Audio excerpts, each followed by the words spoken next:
दोस्तों, आज की कहानी है आत्मसम्मान की कहानी। तो चलिए कहानी शुरू करते हैं। यूं तो सपना एक मिडिल क्लास परिवार की लड़की थी जो हमेशा पढ़ाई में अव्वल रहती और लोगों का भरपूर प्यार भी उसे मिलता।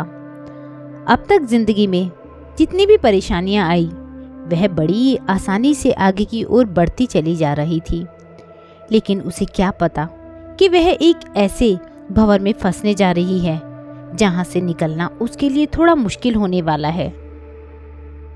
धीरे धीरे उसके जीवन में समय ने करवट बदला और वह अपनी पढ़ाई पूरी करते हुए बैंकिंग की तैयारी करने लगी। और वह दिन भी आया जब उसे खुशखबरी मिली कि बैंक में उसका चयन हो गया है। और इस बात से मानो वह फूली नहीं समा रही थी। उसके साथ साथ उसके माता पिता और छोटी बहन भी बहुत खुश रहते हैं। उन्हें ऐसा लगने लगा था कि अब उनके जीवन में कोई परेशानी नहीं होने वाली। लगभग 2 साल तक बैंक में नौकरी करते हुए उसे कई सारे ऐसे रिश्ते आए जिससे ऐसा महसूस हुआ कि अब उसकी जिंदगी में एक नया पड़ाव आने ही वाला है। उन्हीं सारे रिश्तों में जतिन का रिश्ता सपना के लिए आया, जो पेशे से सॉफ्टवेयर इंजीनियर था। दिखने में ऊंचा, लंबा कद काठी का जतिन सभी को सपना के लिए पसंद आ गया था और कहीं ना कहीं सपना को भी जतिन पसंद था। 2 महीने के अंदर ही सपना और जतिन की शादी कर दी गई। शुरू में तो जतिन ने सपना को बहुत अच्छे से रखा, उसकी हर छोटी बड़ी ख्वाहिशों पर ध्यान देना शुरू कर दिया। उसने सपना को हसीन सपने दिखाए जिससे सपना को ऐसा लगने लगा कि उसके सपनों का राजकुमार मिला है। एक दिन सपना और जतिन शॉपिंग करने मार्केट जाते हैं। तभी सपना, अरे अखिल, यहाँ क्या कर रहे हो? सपना दौड़कर अपने बचपन के दोस्त अखिल के पास जाती है और यह बात जतिन को बहुत बुरी लगती है। पीछे पीछे जतिन जाता है और गुस्से से सपना को देखते हुए कहता है, किसी अजनबी के लिए तुम इतना परेशान क्यों हो रही हो? सपना, अरे जतिन एक अजनबी नहीं, वह तो मेरे बचपन का दोस्त है। अखिल, हाँ, मैं इस मोटी के बचपन का दोस्त हूँ। अरे तुम्हें पता है, बचपन में मैं इसका पूरा होमवर्क करता था और इसे गुड मिला करता था। मजाक में कहते हुए जतिन, देखो बचपन की बातें बचपन तक रहने दो।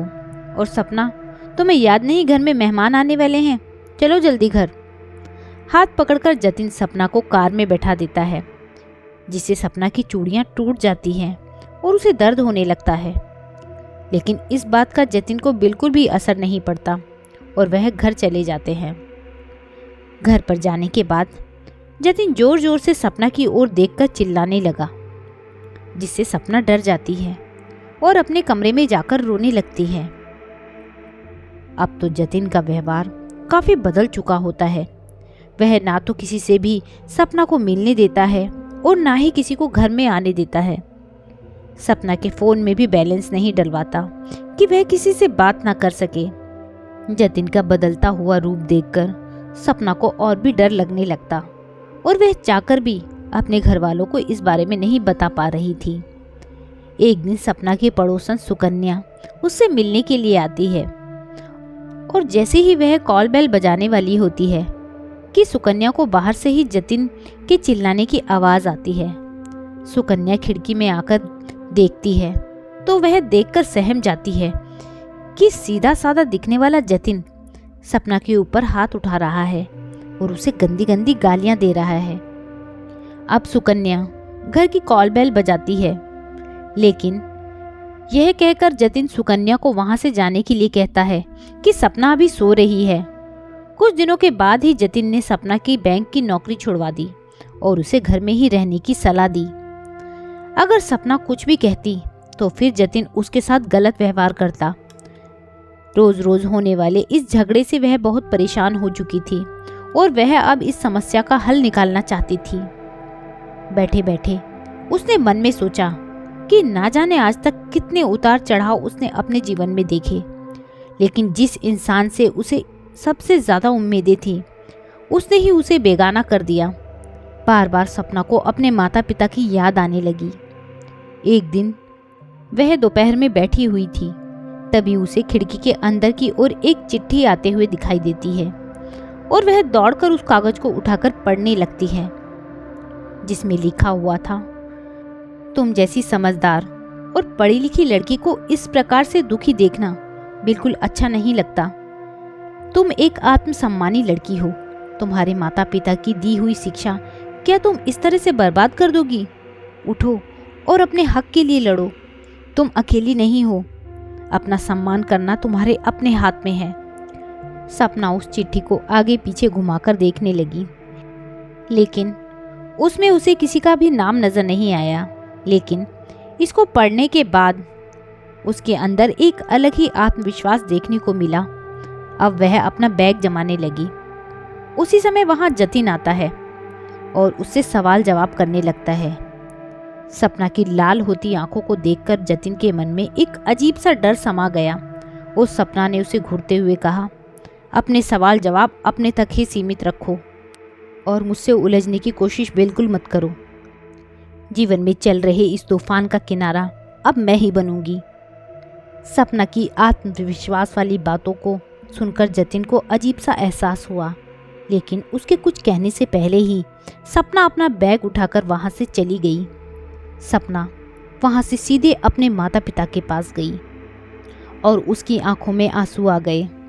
सपना ने अपने माता पिता को अपने साथ होने वाले सारे दुर्व्यवहार के बारे में बताया, जिससे माता पिता को भी बहुत दुख होता है और वे लोग अपनी बेटी का साथ देते हुए कहते हैं कि उसे वहां से कहीं भी जाने की ज़रूरत नहीं है।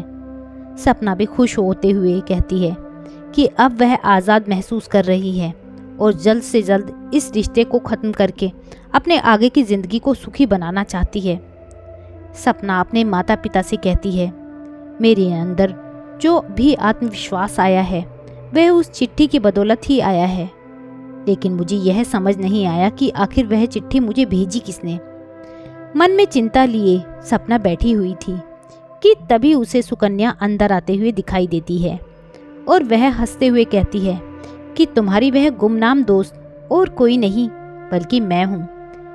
मैंने जतिन को देख लिया था कि वह किस तरह से तुम्हें परेशान कर रहा था, लेकिन तुम कुछ कर नहीं पा रही और इसी वजह से मैंने तुम्हारा अदृश्य रूप में साथ देने की बात सोची। लेकिन अब मैं बहुत खुश हूँ कि तुम यहाँ आकर पहले से ज़्यादा खुश और आज़ाद हो। सुकन्या की बात सुनकर सपना रोते हुए उसे गले से लगाती है और बार बार उसका धन्यवाद करने लगती है। सपना आए इस बदलाव से खुद को स्थापित करना चाहती है, जिससे किसी के आगे भी उसे झुकना ना पड़े। अब फिर से बैंक की तैयारी करके वह एक अच्छे पोस्ट पर आ जाती है। अपने जीवन में चल रही उथल पुथल को खत्म करके उसने अपने जीवन को बचा लिया। दोस्तों, हमारे आसपास कई प्रकार की महिलाएं होती हैं जो सक्षम होते हुए भी एक सही फैसला नहीं उठा पाती। अगर हमारे समाज की महिलाएं जागरूक होती हैं तो इससे समाज की भलाई होती है। आज हर महिला को समाज में पहले खुद के बारे में सोचने की आवश्यकता है, ताकि कभी भी उसे किसी गलत भावना के सामने झुकने की आवश्यकता ना हो, जिसमें सबसे ज़्यादा योगदान शिक्षा का है। इसलिए हर महिला को शिक्षित होना ज़रूरी माना गया है। एक बात और गौर करने वाली है कि प्यार ही सब कुछ नहीं होता। प्यार और आत्मसम्मान में कभी किसी को भी एक चुनने का मौका मिले तो हमेशा प्यार को साइड करके आत्मसम्मान को प्राथमिकता देनी चाहिए। माना कि जीवन जीने के लिए प्यार सही है, लेकिन आत्मसम्मान उससे भी कहीं अधिक ज़रूरी है।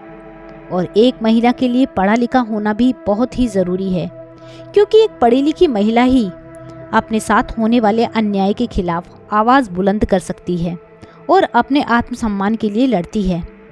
जैसे कि इस कहानी में हम लोगों ने देखा कि सपना का पति उससे प्यार तो करता था, लेकिन बाद में शक करने लगता है, उसे मारने लगता है, शारीरिक प्रताड़ना करता है। लेकिन बाद में जो कदम सपना अपने आत्मसम्मान के लिए उठाती है वो एक बहुत ही सराहनीय कदम होता है। तो दोस्तों, यह थी एक छोटी सी कहानी जो कि हमें बहुत बड़ी सीख देकर जाती है। आपको यह कहानी कैसी लगी मुझे कमेंट करके ज़रूर बताइएगा। यदि कहानी अच्छी लगी हो तो कहानी को लाइक कीजिएगा, शेयर कीजिएगा और मेरे चैनल को सब्सक्राइब करना ना भूलिएगा।